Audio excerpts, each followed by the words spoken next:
Yeah, you're right. It is a grim set of numbers. When you look at that boost in spending that's really been laid out today, how do you expect that will be viewed by the RBA? What does it mean for the inflation troubles that we keep hearing about and therefore for interest rates as well?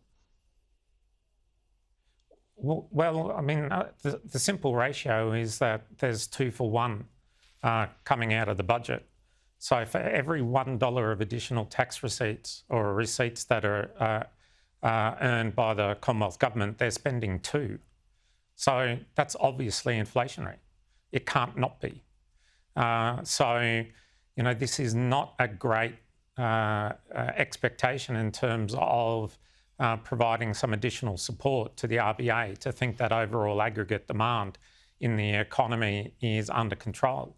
I mean, the other thing that you stand out in the budget is that private sector demand is only growing by 1%, so half the rate of inflation.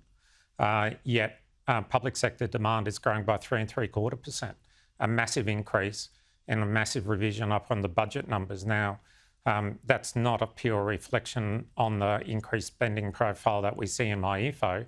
It's also, as I understand, a reflection of the fact that Treasury had miscalculated, and not necessarily through any fault of their own, the level of support that was being provided into the economy by state governments. So, you know, our proposition is that government cannot be the growth engine of the economy. Its role is not to do that. Its role is to provide underlying support and safety net to the community and help with the redistribution of income where necessary. But it cannot be a growth engine of the economy.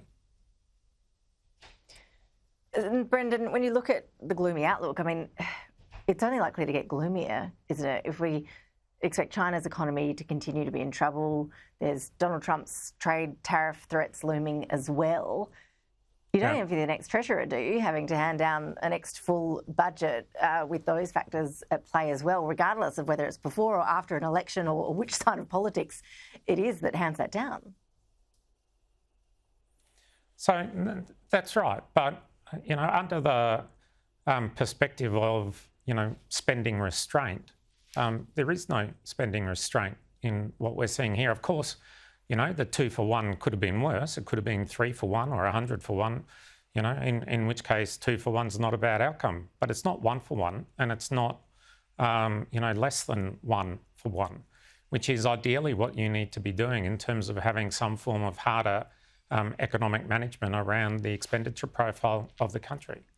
You know, fundamentally, we want government to be providing public goods. We want them to be looking after the most vulnerable in our community. But we also want it done in a fiscally responsible way. And unfortunately, what we're seeing is that rise in government spending as a proportion of GDP is not sustainable.